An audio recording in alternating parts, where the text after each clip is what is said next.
Dieu ne se révèle que sur la montagne, en hauteur. Jamais tu trouveras Dieu dans les vallées. Jamais. Shalom peuple de Dieu, merci d'avoir suivi cette vidéo. N'oubliez pas de vous abonner en retour. Et pour cela, en le recevant, nous lisons alors le livre de Genèse 13-14.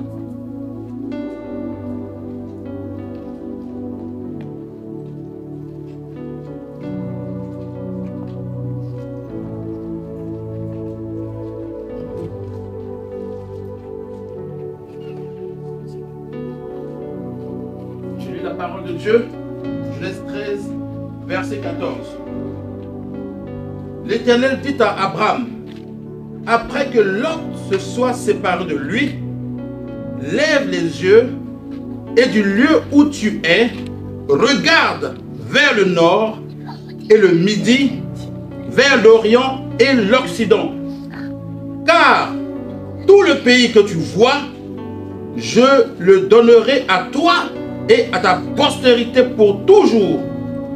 Je rendrai ta postérité comme la poussière de la terre, en sorte que si quelqu'un peut compter la poussière de la terre, ta postérité aussi sera comptée. Lève-toi, parcours le pays dans sa longueur et dans sa largeur, car je te le donnerai.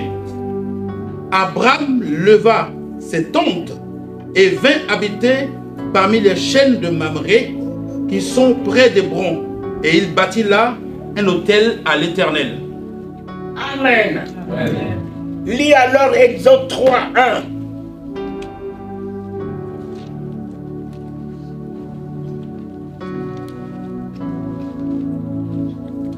À partir de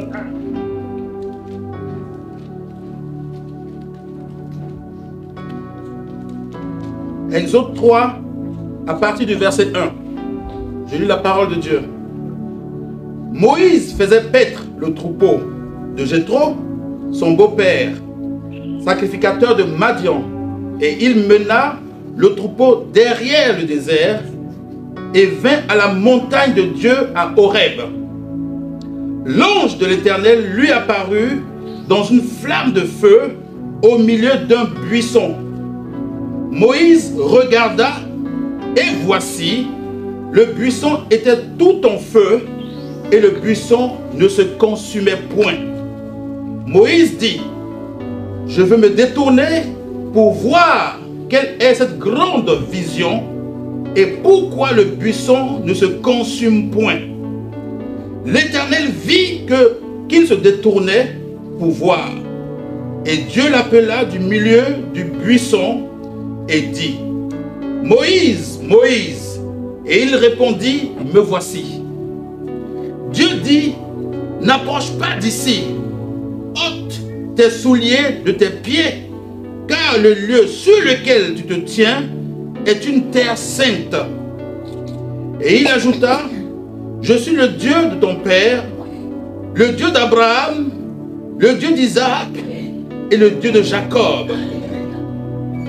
Moïse se cacha le visage, car il craignait de regarder Dieu.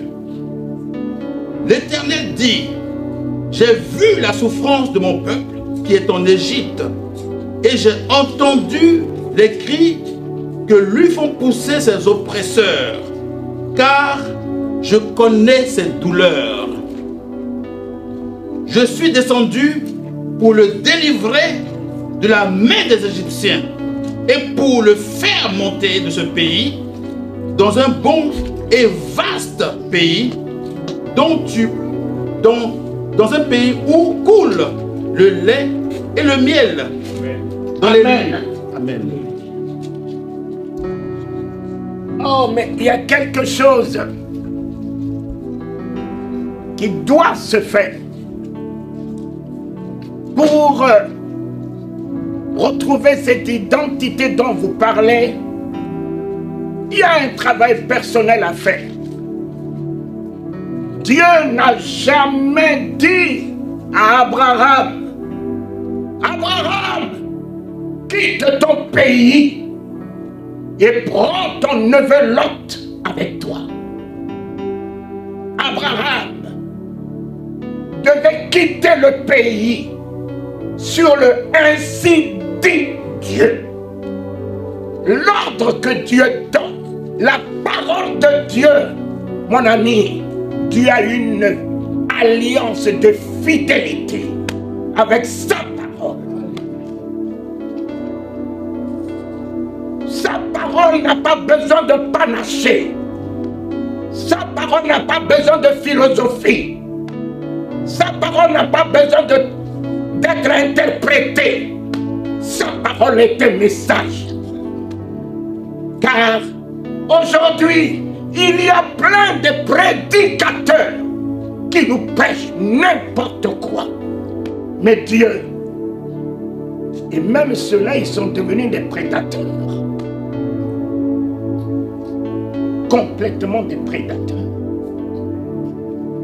Jésus n'était pas un prédicateur. Jésus était un messager. Moïse n'était pas un prédicateur. Moïse était un messager. Va dire à Pharaon, laisse partir mon peuple. Tout le message de Dieu, on ne le reçoit pas dans la bassesse, pas dans vos écoles de philosophie, de théologie. Tous les messages, on reçoit le message de Dieu que sur la montagne. Dieu ne se révèle que sur la montagne, en hauteur. Jamais tu trouveras Dieu dans les vallées. Jamais tu trouveras Dieu au pied de la montagne. Il est toujours en hauteur. Et nous avons quelque chose à faire pour remonter. Remonter notre vicissitude. Remonter notre bassesse. Remonter notre notion cartésienne. Remonter notre dogme et tradition. Percer, percer, nous élever, élever notre mentalité, élever notre vision, élever notre comportement, élever notre langage, élever notre foi, élever tout en nous pour rencontrer le Seigneur. Mes chers amis, il faut. Combien de temps Abraham a dû perdre avec Lot en lui? Combien de temps? Pendant tout ce temps, ils ne se sont jamais accordés. Tout ce qui sort de la vision de Dieu, mon ami, Dieu ne compose pas avec. Les gens que vous ajoutez loin de la vision de Dieu, faites attention à vos choix. Les choix des époux, les choix des épouses. Les choix que vous faites pour rentrer là-dedans. Si alors, c'est un maudit, mais tu rentres dans une alliance de malédiction. Si alors, c'est un béni de toi, de Dieu, tu rentres dans une alliance de bénédiction. Amen. Tu n'as même pas besoin des efforts pour voir le ciel t'accompagner.